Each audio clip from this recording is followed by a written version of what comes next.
Hi everyone, it's Roger and Jeremy here from the What's on Disney Plus podcast. In this week's episode, we're going to be talking all about Three Caballeros, one of the classic Disney animated movies, and I'm going to be honest, one I never seen before. I thought I knew it, but I didn't. I've seen the animated series on Disney Plus, and I've ridden the ride so many times at Epcot. I love that ride. I think it's amazing. And then I watched this one. A little bit different. So, Jeremy, what did you think of this one? It's different especially for what we grew up in. Of course, this is from Disney's wartime era, and they had to make a lot of changes between, not a lot of people going to theaters during the war, especially in Europe. That took a lot of out of the equation there. And it was not long after, I believe, an animator strike. So they went to a lot of package films for the wartime era stuff. And so it's really weird since it's not a consistent narrative beginning to end, but it's one of those where if the shorts are broken up, most of them they're fine in small doses, but it does seem really weird when you watch it together at trying to watch it as one movie. It there wasn't anything going on. It was just like, this is just so random. It was just this random collection of stuff. It wasn't like Fantasia, which felt like each individual story was its own separate thing. This was just like random, just move on to the next thing. And Donald just chasing after some woman and getting, a bit jealous. And I kind of knew the Three Caballeros song from the attraction. And, obviously it turns up at the one point in it. And I like that scene. It was like, oh, I see where that attraction come from. Some of the clips and stuff from it. So that actually was quite good. I was but there was so much of it. I'm just going, how long have we got left of this thing? It's it was a struggle. I'll be honest, to watch it. It's one of those. It's really bad. I think I actually even own it on DVD, but it's still in the cellophane somewhere in a box. Yeah, it was only an hour and 15 minutes. So it's short compared to what we think of today, but it's odd.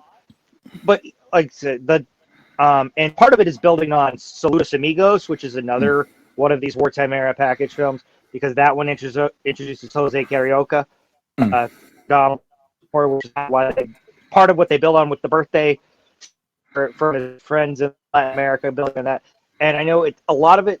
This film was made because it's a favor policy with Latin American countries during the war. This one came out in 1945, so this may have been as the Nazis were leaving, kind of like, hey, don't let the Nazis go to Latin America, sort of thing, which is kind of weird since we've let Nazis into our space program. But it was something that the U.S. government actually helped Walt Disney fund, this one and Saludos Amigos. And there's one in between that's like a weird animated documentary. Those three are all they're war propaganda films, but this one seems the least propaganda-y of the three. It did seem, because it's like looking here at the list, because we had the Cold-Blooded Penguin, which that was fine. That kind of kicked things off, and I'm like, okay, cool. I thought that was okay. Then we had with the the flying monkey, the flying donkey, and I was like, those two, I was like, okay, we're just gonna go for a collection of shorts, and they seem fun. I think it was the point then that when we went into the Mexican ones, it was just like, I think was it the one here where they were celebrating Christmas was just very just. That one, and then one of them just looked like a load of, I don't know what they've been smoking, but it definitely was a bit crazy. Oh yeah, it was Pachito Pistoles, I think is his name, and then of course Jose Carioca's out of Brazil, which is weird to me that it's pronounced Jose because Brazil speaks Portuguese, not Spanish. So I think it's supposed to be Jose, but I'll need to defer to either a Brazilian or a Portuguese on that. But I know it's not the same as Spanish. Yeah. Just because of where I live in the United States, there's a high Portuguese population here. And then, of course, I grew up in Texas where there's a large Mexican population there. So I was speaking Spanish sometimes, and then they're like, no, this is a Portuguese name. It's not the same. And so now that I know that, it always feels so weird to me to call him Jose Carioca since I know he's from Brazil. I must admit, this one, it was, I think it's the set thing for me. I did like like I said, I like the magic carpet one because it kind of got me into the idea of what happened in that ride. So then I was like, oh, okay, I see where it's all coming from. That's where the music. And I think that for me was that kind of situation going, right, if I take that a bit away, the rest of it was just random, like silly sympathies and like, all these random bits and pieces. I felt like all the dancing and stuff as well. I mean, it's just that situation. It was such a weird time for Disney. And it's very noticeable that once we kind of got past that era when things started getting to normal a little bit more after World War II had finished, you know, they got back into storytelling. And like you say, this was just like, we've got to make stuff just to keep churning over. You know, Europe isn't watching anything right now, so we're going to make a bit less. But they got to do something. And like the quality, you know, is a lot less. But at the same time, you can kind of look back on it. It seems more like a historical thing to watch rather than maybe for entertainment. Yes. I've actually watched almost all of the wartime era films that all of us here in the United States watched Victory Through Air Power, that weird animated documentary on YouTube. And I got to say this, they don't get much better than this. This might be the best one. I did not get to see Make My Music, one that was actually made after this one and before Fun and Fancy Free, because it wasn't on Disney Plus here in the United States. I don't know if it's on Disney Plus in other countries. But I don't think it is. Yeah, but the rest of them, like, if you sit down and watch them in a short and stop, they're fine in and of themselves. But when you put them together, it's really weird.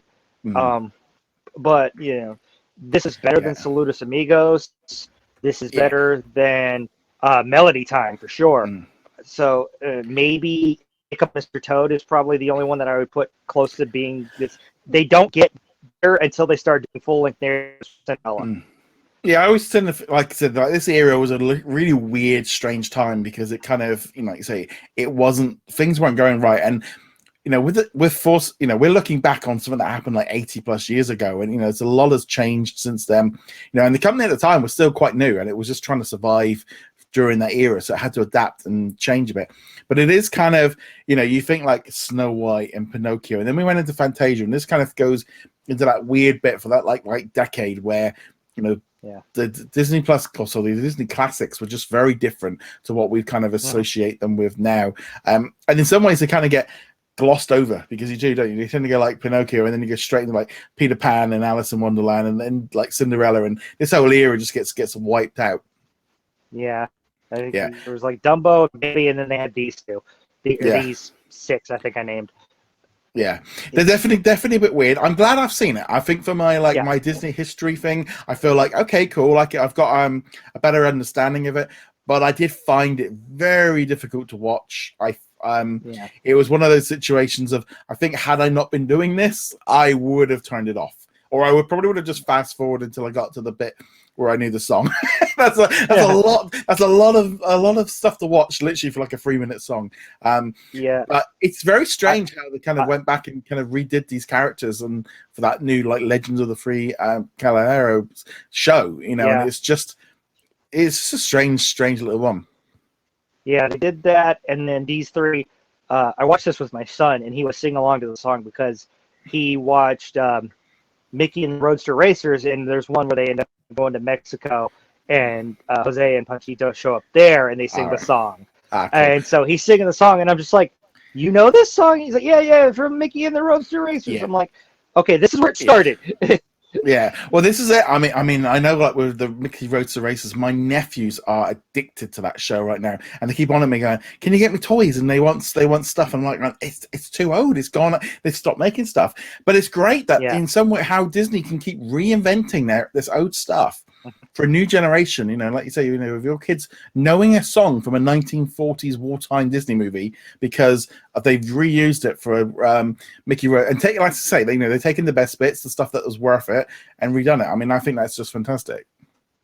Yeah, that's great. And if you look at the history of Disney, when was the last time we saw the, I guess, Sensational Six in a theatrical?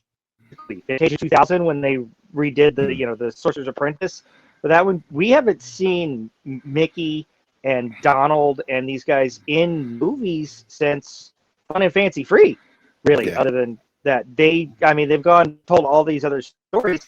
So it's kind of nice to look back and see these characters are what made Disney at the beginning, through their shorts and everything, and they got their due on the big screen in the 40s. Yeah, but no, it's a great little one to watch. But it's that kind of thing of like with a bit of history. I thought it was good, but if I was to give it a score out of 5, I'd probably say a 2 now. I really didn't think it's like it was like barely watchable. But what about you? Probably 2.5. Like I said, it's not anything spectacular, but I also have the knowledge of having seen all ones around it and know that them are worth it. So at least it was the one that I think is the best of that time frame. Yeah. So there we go. We'd love to know your thoughts on this one. What did you think of it? We'd love to hear you in the comments below. And remember, you can go check us out over at whatsondisneyplus.com. If you are a Patreon or YouTube subscriber, you also get early access to these episodes, and you also get to vote on them as well. That's always a cool thing. So if you become one, you can help support the channel, keep the lights on and everything else. But on that note, guys, thank you very much. We'll see you guys soon. Laters. Later.